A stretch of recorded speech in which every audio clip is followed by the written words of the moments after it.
मोक्षमार्गस्य नेतारं धिक्तारं कर्मभूभृतां ज्ञातारं विश्वतत्त्वानां वन्दे तद्गुणलब्धये। नमस्ते महाराज जी, नमस्ते। हाँ, ओके सर।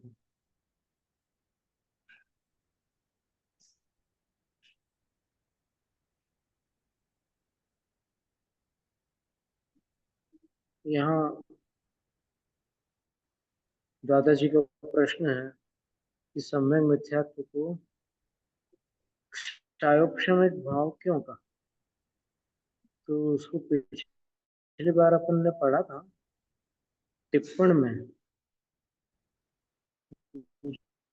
जो प्रति है ना, सम्यक मिथ्यात्व कर्म का उदय होने पर श्रद्धानात्मक, श्रद्धा और अश्रद्धा रूप मिला हुआ जीव परिणाम होता है।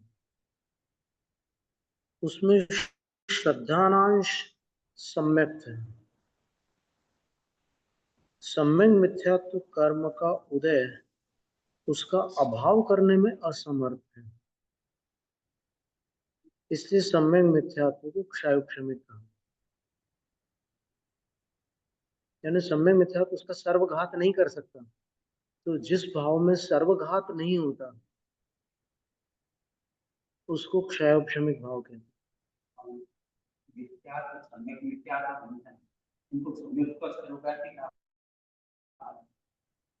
इन बातों को विचार और इनको सम्यक को सम्यक का स्वरूप ऐसा मैंने तीनों को विचार सम्यक ये तीनों सम्यक की स्वरूप है। ठीक है। खाली सम्यक प्रकृति जो है वो देश तो तीसरे में सम्यक का गया। सम्यक मिथ्यात्व प्रकृति के उदय में श्रद्धा सम्यक रूप भी होती है और मिथ्या रूप भी होती है। तो सम्यक रूप श्रद्धा है, उस अपेक्षा से उसको सम्यक तो कहा। सम्यक मिथ्यात्व में सम्यक शब्द जो है वो सम्यक तो सूचक है कि उस श्रद्धा में सम्यक पना है, लेकिन वो भी है तो सम्यक मिथ्यात्व प्रकृति उस सम्यक पने का घात नहीं कर सकती, इसलिए उसको जात्यंतर सर्वघाती कहा। आधा सर्वघात कर रही है और आधा नहीं कर रही है। तो वो जो जितना सम्यक वहां बचा हुआ है उसका घात सम्यक मिथ्यात्व प्रकृति से नहीं हो रहा है। तो इसका अर्थ ये हुआ कि उसका सर्वघात नहीं हो रहा है, और सर्वघात न होने के कारण उसको क्षयोपशम कह दिया, क्योंकि क्षयोपशम में यही भाव होता है कि जो आत्मा का गुण है वो पूर्णतः घाता नहीं जाता। क्षयोपशम में ऐसा होता है। हाँ, जितना जितना घात नहीं हुआ है उतना तो है। तो लिया ना, सर्वघाती तो लिया ही ना। तो वो जात्यंतर सर्वघाती कहा, शेष प्रकृतियों के समान सर्वघाती नहीं, तो इसलिए उसको अधूरी सर्वघाती कहा। सम्यक का अधूरा घात कर रही है ना, पूरा घात तो नहीं कर रही है, तो उस अपेक्षा से उसको अधूरा सर्वघाती, जात्यंतर सर्वघाती कहा। तो उसके कारण उसको ये लिखा, सम्यक मिथ्यात्व कर्म का उदय उस सम्यक्त का अभाव करने में असमर्थ है, इसलिए सम्यक मिथ्यात्व क्षायोपशमिक भाव है। वो एक विवक्षा से है। अब उसमें जितना ज्यादा दिमाग लगाओगे और आप वो पुरानी परिभाषाएं लगाओगे वो वाली सिद्धांत वाली, तो वो वाला क्षयोपशम नहीं है वहां पर, लेकिन सर्वघात न होने रूप। जी महाराज जी। कुछ बोला आपने? क्षयोक्षम के दो भाव हैं, एक सम्यक रूप क्षयोक्षम, दूसरा भाव रूप क्षयोक्षम। मिथ्या, साधन और मिश्र, औषम, वेदक्षाय के 6 भेद हुए। तो यहाँ जो मिश्र रूप तीसरे गुण स्थान वाला और क्षौक्षम वाला जो वो है, इन दोनों में अंतर है। और ये भावों की रूपना में जो परिभाषा दी है, सर्वघाती स्पर्धकों का उदयाभावी क्षय, उन्हीं का सदवत उपशम और देशघाती प्रकृति का उदय, ये भाव रूप परिभाषा और सम्यक रूप परिभाषा, इन दोनों में अंतर है। पहले तो ये अपन कर ले तो वो विषय समझ में आ जाएगा। उपशम करण केवल मोहिनी कर्म का होता है, जी, अन्य कर्मों का उपशम करण नहीं होता है। यदि कल्पना मात्र से मान लें कि ज्ञानावरणी कर्म का उपसमकरण हो गया, एक अंतर्मुहूर्त के लिए केवल ज्ञान हो जाएगा। इसलिए स्वरूप भेद और स्वामी भेद से अपन दोनों का अंतर जाने। जहां मिश्र सम्यक की बात हो रही है और समय भाव की बात हो रही है, इन दोनों में अंतर है। तो सर्वघाती स्पर्धकों का उदयाभावी, कल थोड़ी सी पंकज जी के साथ चर्चा हुई थी, प्रक्षणा स्वाध्याय चला था थोड़ा। जी महाराज जी। तब क्षौक्षम की जो डेफिनेशन जो कर्मों के साथ स्थिति में लगती है, सर्वघाती स्पर्धों का उदयाभावी क्षय, तो उसको बिल्कुल सरल भाषा में जो हमारे कलकत्ते के भागचंद जी थे, जो कि अब वो बन गए मुनिराज राव सागर जी, उन्होंने बताया था कि ऊपर क्षय, नीचे उपशम, बीच में उदय, उसका नाम क्षय उपशम। जी महाराज। फिर उसको हमने एक उदाहरण से समझाया कि एक परमाणु से लेकर के 10 परमाणु तक के जो पदगल वर्गनायक के स्कंद हैं, उनको हम देशघाती में लेते हैं, 11 से लेकर 20 तक के हम सर्वघाती में ले लेते हैं। अब परिभाषा अनुसार सर्वघाती स्पर्धकों का उदयाभावी क्षय, तो उन्होंने उदय से अभाव रूप क्षय कहा है, ना कि सत्ता से अभाव रूप क्षय कहा। तो अब वो गए कहाँ? उदय से अभाव हुआ तो गए कहाँ वो? तो कहते सद अवस्थारू उपशम। जो सर्वघाती थे वो उसे सर्वघाती रूप होकर के वो नीचे बैठ गए सबसे पहले। प्रकृति का नियम है, जो भारी होगा वो पहले नीचे जाएगा। 20, 19, 18, 17, 16, 15, 14, 13, 12, 11 ये सब बैठ गए। उसके बाद ही 10, 9, 8, 7, 5 और जो हल्का होगा सबसे बाद में वो ऊपर बैठेगा। अब जब उनका सदावस्था उपशम हो गया तो सर्वघाती रूप थे, वो सर्वघाती रूप ही उपशमित हुए। ऐसा नहीं कि देशघाती का वजन पड़ गया तो वो सर्वघाती देशघाती बन गए, टुकड़े नहीं होंगे, वो उसी रूप में होंगे। और देशघाती प्रकृति का उदय, अब जैसे हमने थोड़े से पानी को इधर से उधर सरकाने की कोशिश की, ऊपर का पानी तो बिल्कुल स्वच्छ है, नीचे का मैल दबा हुआ है, लेकिन जो देशघाती प्रकृति के जो परमाणु थे वो शुद्ध पानी में आकर के घूमने लगे। तो ऐसे कर्म की स्थिति को क्षयोक्षम कहते हैं। जी महाराज, बिल्कुल सही है। तो इसका अर्थ ये हुआ कि 18 क्षयोक्षमिक भाव वाला क्षयोक्षम नहीं है। समझ गए? क्षयोक्षमिक भाव कितने हैं? 18। तो वो वाला क्षयोक्षम नहीं लेना है यहाँ पर जहाँ क्षयोक्षम में मिश्र भाव लगाओगे, 3 बातें अपेक्षित है। एक तो सर्वघाती का उदय क्षय, मतलब उसका उदय नहीं रहेगा सर्वघाती का। तो उदय नहीं होगा तो वो तो वो जाएंगे कहाँ कहाँ? चले गए सर्वघाती? तो वो नीचे बैठ जाएंगे।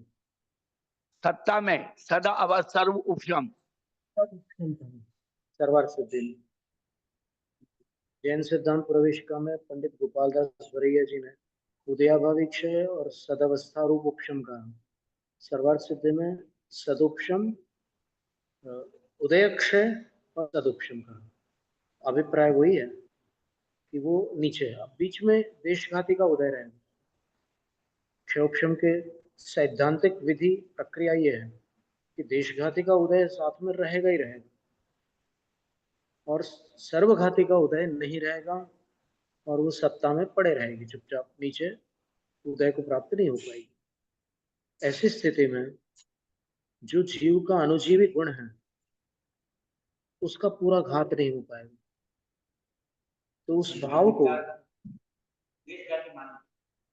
उस भाव को क्षयोपशमिक भाव कहते हैं। और सुनो, पूरा पूरा सुन लो। और अब यहाँ पर जो क्षयोपशमिक भाव कह रहे हैं, यहाँ पर वो वाला क्षयोपशमिक भाव नहीं कह रहे।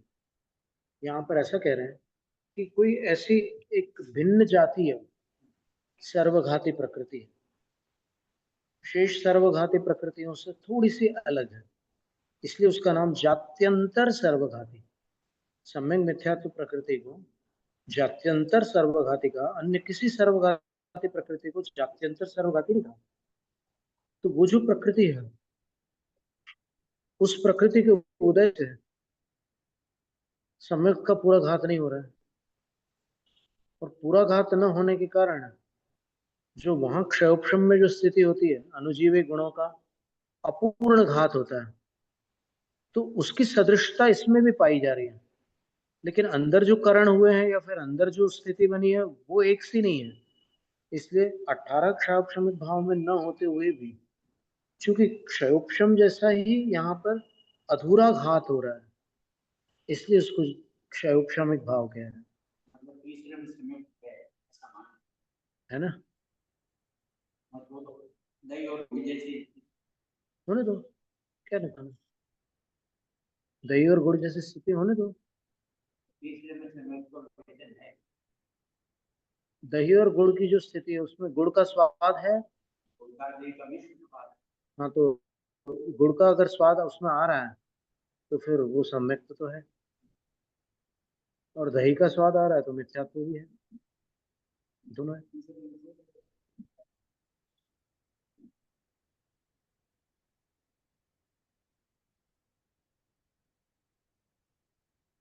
मतलब तीसरे में सम्यक से तो नियम से गिरा है।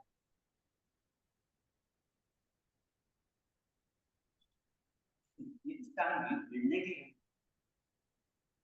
अविरत सम्यक दृष्टि तो नहीं रहा,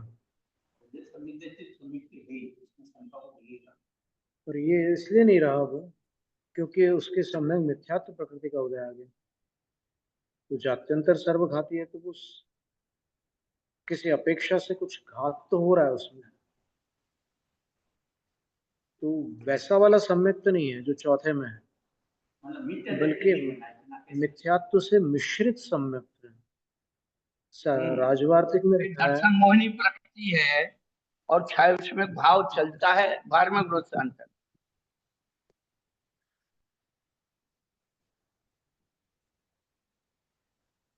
अंतिम शब्द नहीं सुनाई दिया महाराज जी।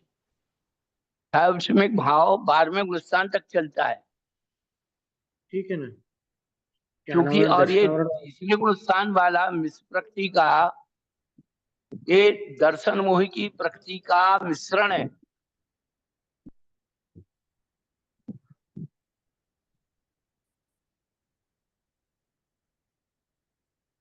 तो राजवार्तिक में लिखा है कि सम्यक मिथ्या दृष्टि नाम तान्यव ज्ञानानि अज्ञान मिश्राणि। उसके पास वही ज्ञान होता है जो सम्यक दृष्टि के पास होते हैं, लेकिन अज्ञान मिश्राणि, अज्ञान से मिश्रित होते हैं। तो वैसे ही इसके पास भी वही सम्यक है जो चतुर्थ में था, लेकिन मिथ्यात्व से मिश्रित है। पर चूंकि वो सम्यक का अंश अभी विद्यमान है तो इसका अर्थ ये हुआ कि वो कार्य जो है पूरा नहीं हो पाया सर्वघाती का, और वो इसलिए जात्यंतर सर्वघाती प्रकृति हुई, और उसके उदय में चूंकि सम्यक का पूरा घात नहीं हो सका, इसलिए उसको क्षयोपशमिक भाव कह दिया। और अपन और जगह भी देखें क्षयोपशमिक भाव, ये क्षयोपशम शब्द का प्रयोग प्रवचन सार ग्रंथ की टीका में मिलता है। वो हम आपको अब प्रश्न उठाए तो फिर सामने प्रस्तुत करके बताते हैं।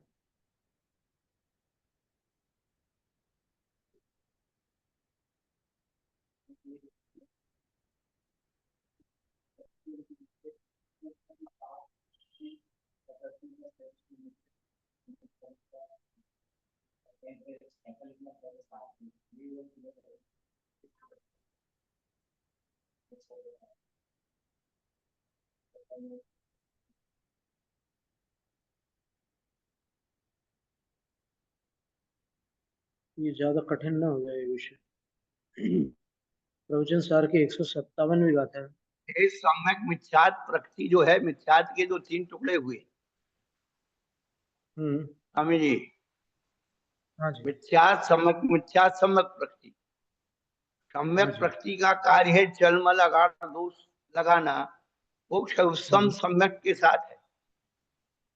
और ये सम्यक मिथ्यात प्रकृति जो है, ये मिश्र गुण स्थान के साथ है। सम्यक और ठीक है। मिथ्यात दोनों पर मिले हुए।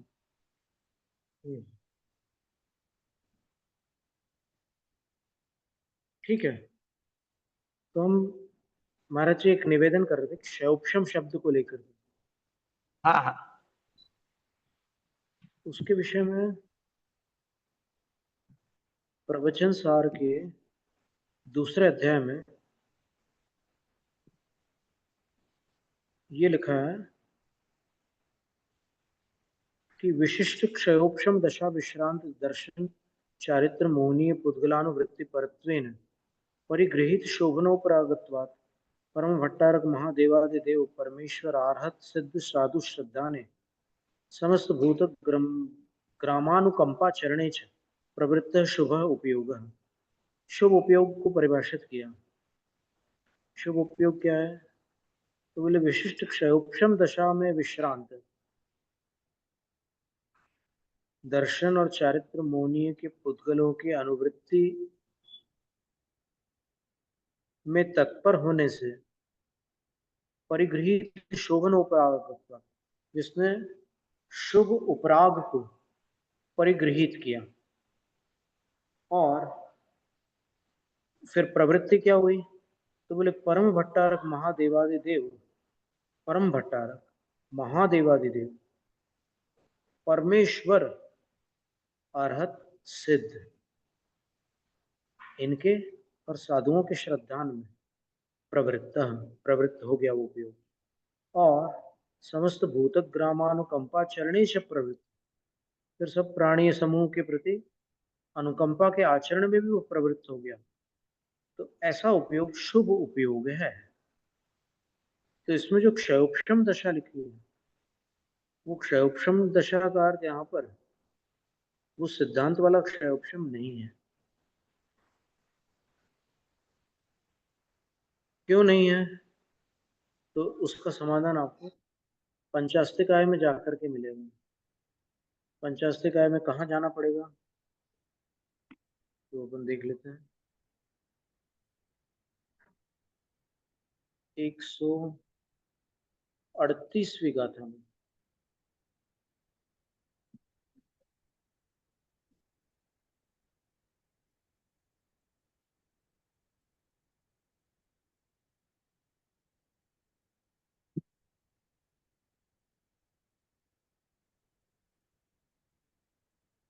उसकी टीका में लिखा है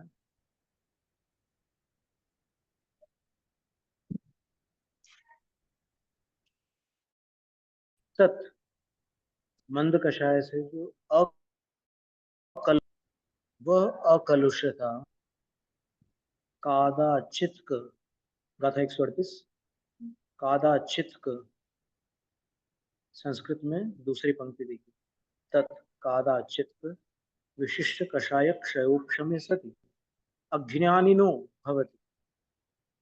वह कषायों की अकलुषता, भावों की अकलुषता कषायों के मंदोदय में, या इसमें यह लिखा है कि विशिष्ट कषायों के क्षयोक्षम होने पर अज्ञानिनो भवति, अज्ञानी जीव के होती है, अज्ञानी यानी मिथ्या दृष्टि जीव की। तो प्रश्न होता है कि वहां प्रवचन सार में भी उन्होंने अमृतचंद्र आचार्य महाराज ने क्षयोक्षम शब्द का प्रयोग किया और यहाँ पंचास्तिकार में भी क्षयोक्षम शब्द का प्रयोग किया। तो क्षयोक्षम का अर्थ क्या, वो 18 क्षयोक्षम क्षयोक्षमिक भाव वाला क्षयोक्षम है या कोई अन्य क्षयोक्षम है? इस प्रश्न पर विचार करना होगा। स्वामी जी, हाँ जी महाराज जी। 411 नंबर पर सर्वासिद्धि की टिप्पणी पर आप फिर एक बार गौर करें। 411 से 412 तक प्रवचंद्राचार्य की टिप्पणी। हाँ जी। हिंदी ले लें। शंका से बंध भाव बंध का कथन करते हैं, यहाँ से शुरू करो और पीछे तक आप पढ़ो, बहुत सारी चीज क्लियर अपने आप हो जाए।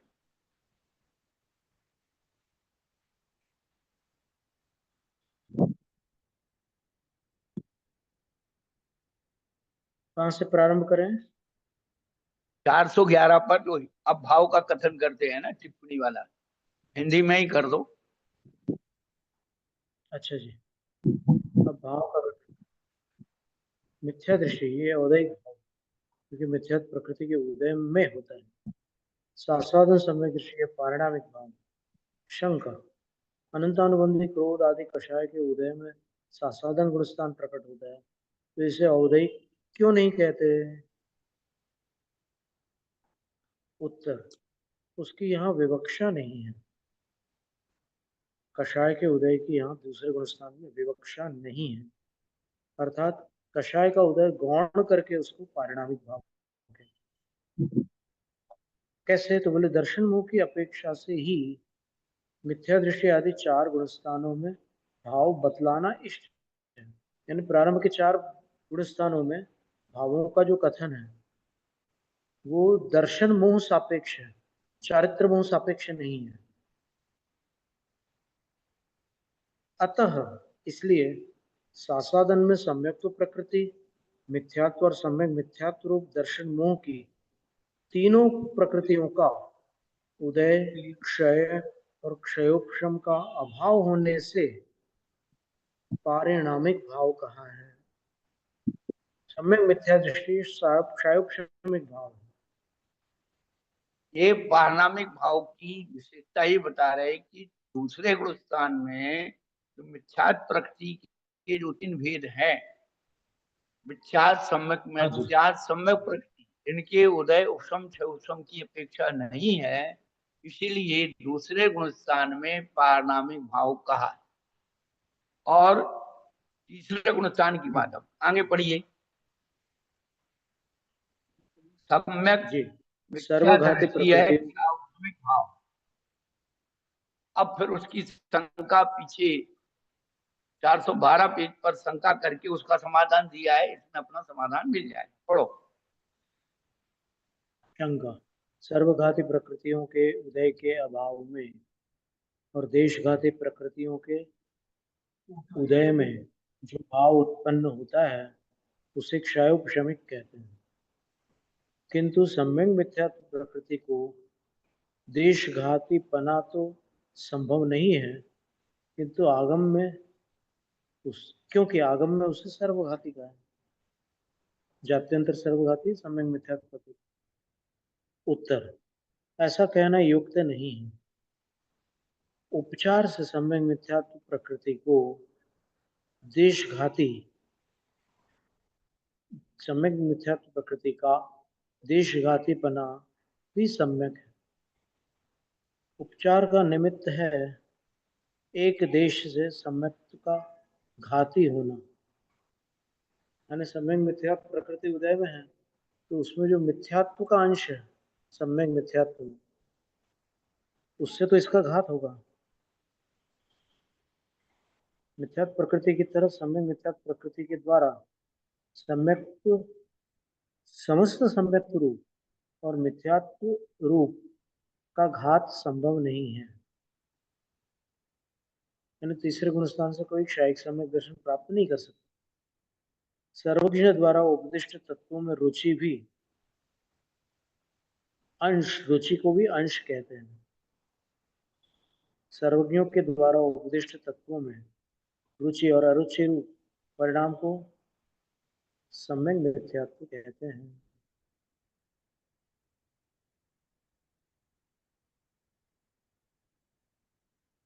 अच्छा समझो है। अच्छा समझा है।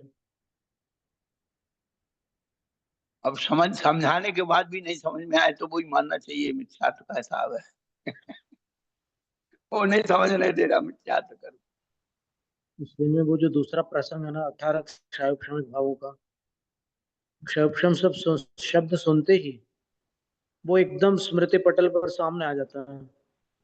तो फिर जो यहाँ पर विवक्षा है उस पर ध्यान ही नहीं जा पाता।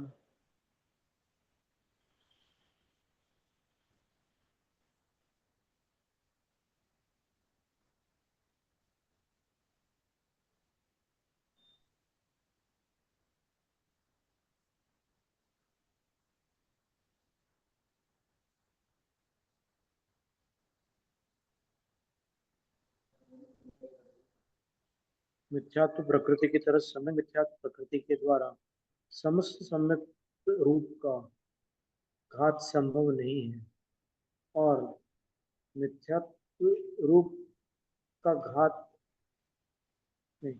सर्वज्ञ के द्वारा उपदिष्ट तत्वों में रुचि का भी अंश रहता है। सर्वज्ञ द्वारा उपदिष्ट तत्वों में रुचि और अरुचि परिणाम को सम्यक मिथ्यात्व कहते हैं।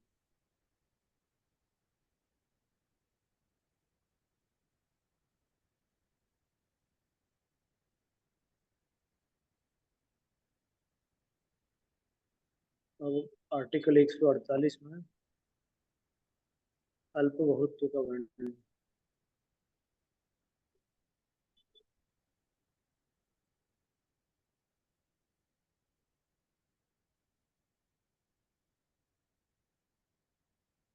सर्वघाती प्रकृतियों के उदय के अभाव में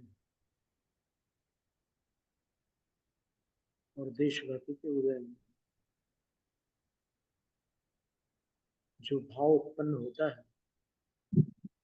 उसे क्षयोक्षमिक भाव कहते हैं। किंतु सम्यक मिथ्यात्व प्रकृति को देशघाती पना तो संभव नहीं है क्योंकि आगम में उसे सर्वघाती कहा है। उत्तर, ऐसा कहना युक्त नहीं है, उचित नहीं। उपचार से सम्यक मिथ्यात्व प्रकृति का देशघाती पना भी संभव। उपचार से, उपचार का निमित्त है एक देश से सम्यक का घाती होना। मिथ्यात्व प्रकृति की तरह सम्यक मिथ्यात्व प्रकृति द्वारा समस्त सम्यक रूप और मिथ्यात्व रूप का घात संभव नहीं है। सर्वज्ञ के द्वारा उपदिष्ट तत्वों में रुचि का भी अंश रहता है।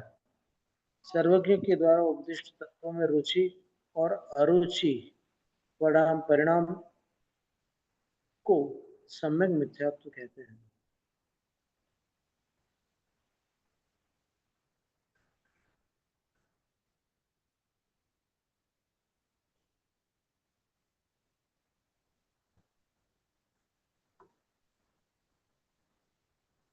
सहल अस्थि दारू लता,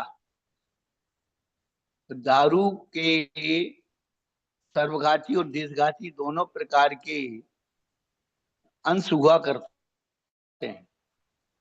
वही जो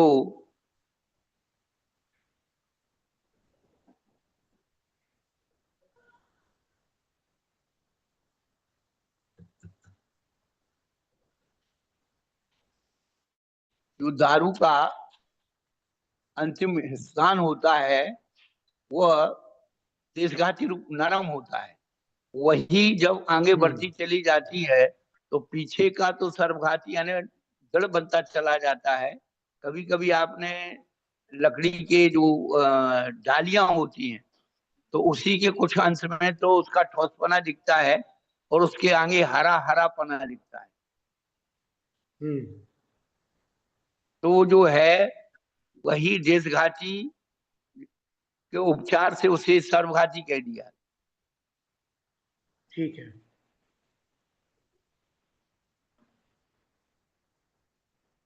उसी प्रकार यहाँ मिश्र भाव में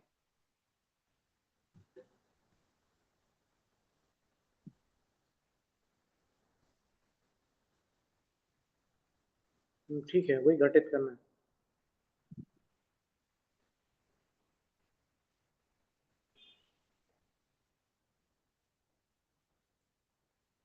हम जो है ये प्रकृति के स्वभाव को देखें कि देशघाती सर्वघाती के पद हैं, कहाँ कहाँ घटित होते हैं।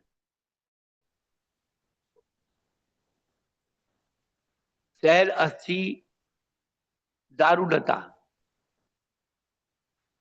इनमें ही सर्वघाती और देशघाती का विभक्तीकरण होता है।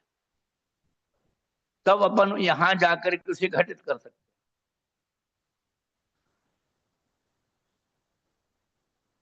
क्योंकि ये विषय ये यहीं रुक जाए, फिर द्वारा कुछ ना कुछ आएगा तो अपन उसको वहां से भी प्रकृति रूप जो है सर्वघाती देशघाती को क्लियर कर लें, उनके प्रभाव को क्लियर कर लें, तो हमेशा के लिए द्वंद्व खत्म हो जाएगा।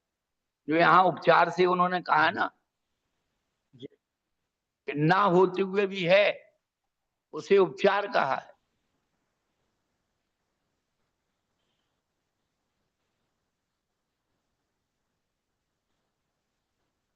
अभी मैं थोड़ा सा स्वास्थ्य में ऐसा लग है?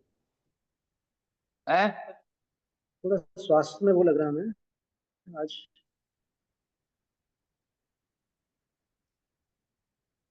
कुछ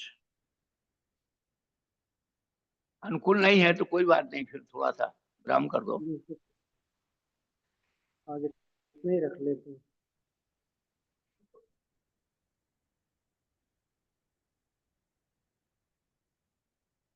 सम्यक मिथ्यात्व तो जात्यंतर सर्वघाती का, क्योंकि शेष सर्वघातियों की जो कार्य प्रणाली है उससे थोड़ी भिन्न कार्य प्रणाली सम्यक मिथ्यात्व की। हाँ, सम्यक मिथ्यात्व से जिसमें जैसे जैसे कि सम्यक रूप दारू के अंदर मिथ्यात्व रूप। सर्वघाती देशघाती दोनों प्रकृति विद्यमान है क्या? जी जी। शैल और हाँ हाँ। अस्थि तो सर्वघाती ही है, लेकिन दारू में दोनों प्रकार की प्रकृति विद्यमान है।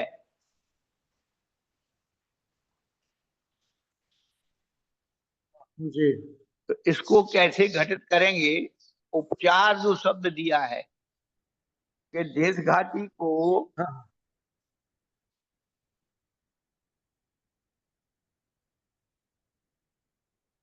सर्वघाती को उन्होंने उपचार से देशघाती मान लिया। बिल्कुल।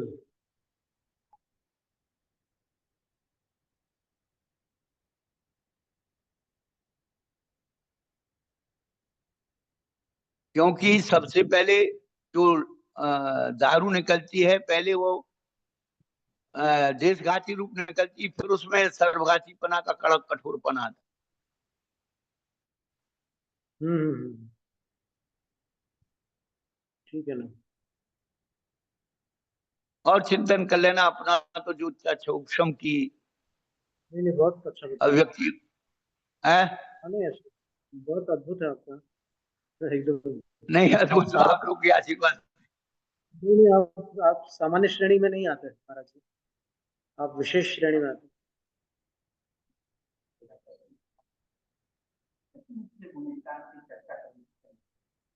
तो क्या कहा था कि अनंतानंदी दर्शन को प्रकट की जब तो यानी और इसीलिए इसको पढ़ना पड़ा है, ये खुद लगाया है। ठीक मगर ये में दर्शन की प्रकट है ना। तो फिर इसको बोलने के लिए क्या करूँ? और जो सूत्र यही लगा अनंतान मंदिर इसलिए हम इसको और परमाणु भाव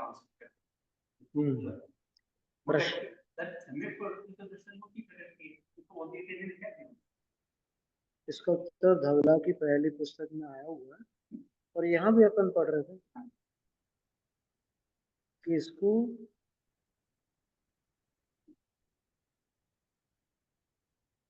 ये क्या है कि सर्वघाती प्रकृतियों में इसके नाम है मिथ्यात्व, सम्यक मिथ्यात्व, अनंतानुभव। वही बताना कि सर्वघाती प्रकृतियों में इन प्रकृतियों के नाम है, लेकिन इनका जो कार्य है सम्यक मिथ्यात्व प्रकृति का वो कुछ भिन्न प्रकार का है सर्वघाती से। यानी ये पूरी तरह सम्यक का घात नहीं कर रही है पूरी तरह सम्यक का घात नहीं कर रही है, इसलिए इसको जात्यंतर सर्वघाती है। और इसके उदय से मिश्र भाव हो रहे हैं जीव के, सम्यक भाव भी हो रहे हैं, मिथ्यात्व भाव भी हो रहे हैं। जैसे राजनेता अपने ही दल में किसी कार्य पर समर्थन भी करता है और किसी काम का विरोध भी करता है। एक ही दल में रहते हुए समर्थन भी देता है, विरोध भी करता है। और एक नेता उस पूरा जो है संसद को बाइकाट करके बाहर हो जाता है, सम्मति आसाधना कर देता, दूसरे को नुकसान में आ जाता। अभी उसने कोई पार्टी ज्वाइन नहीं की और जो है वो आसाधना अपनी पार्टी तो छोड़ दी और दूसरी ज्वाइन नहीं की, उसने सम्मति आसाधना कर दी। लेकिन एक नेता सदन में अपनी पार्टी में रहते हुए भी अपनी पार्टी के किसी भी बिल का विरोध भी करता है और किसी का समर्थन भी करता है, वो मिश्र हो गया।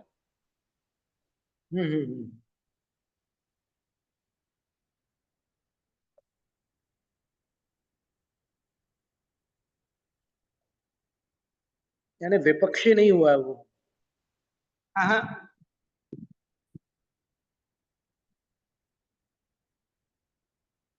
इसीलिए उसका नाम मिश्र है।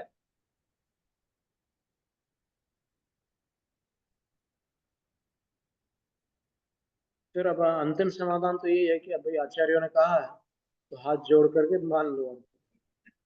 नहीं, हाथ जोड़ के मान रहे, उसमें तो कोई दिक्कत नहीं है, लेकिन आगम युक्ति गुरुपदेश और स्वानुभव प्रत्यक्ष से कोई बात जब घटित हो रही है तो हम क्यों ना स्वीकार करें। बिल्कुल सही कहा आपने। हाँ, जो युक्ति के अगम में है उसको अपन श्रद्धा से स्वीकार कर लें और जो युक्ति के बस। गम में है उसको युक्ति से। हाँ? ठीक कह रहे हैं। हाँ जी। हम तो एक ही बात जानते हैं कि नास्तिक भी बनना होगा तो बिना नास्तिक की श्रद्धा के नास्तिक भी नहीं बन पाएंगे। नास्तिक गुरु भी कहेगा तुम नास्तिकता की श्रद्धा करो, जब श्रद्धा ही करनी है तो अच्छे की श्रद्धा क्यों नहीं करे। हम्म।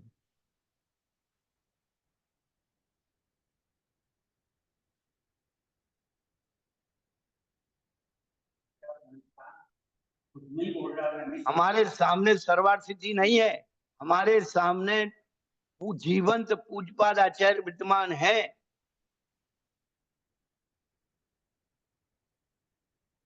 ठीक बात है।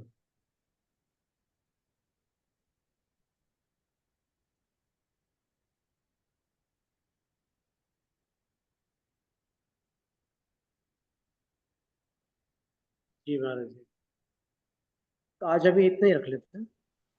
हाँ रख लो। आज स्वास्थ्य थोड़ा क्यों ढीला हो रहा है, तो पास किया था, कल अष्टमी थी।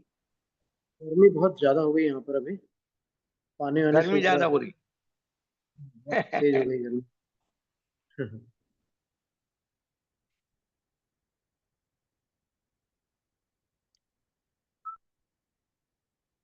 जय नम जय तुषार। थोड़ा उपचार, शीतोपचार। वहाँ वैद्य सुशील जी के चेला चपाटे नहीं आ रहे, वो तो बहुत अच्छा उपचार करते हैं, साधुओं की भैया उसी करते हैं। हाँ जी महाराज।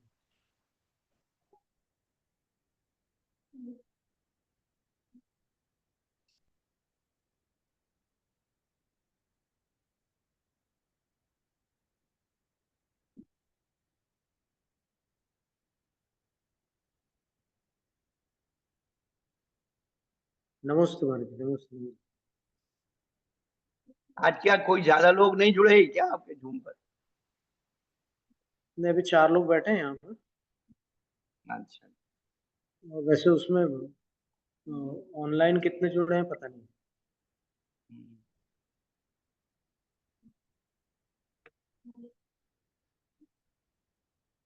ठीक है। That's what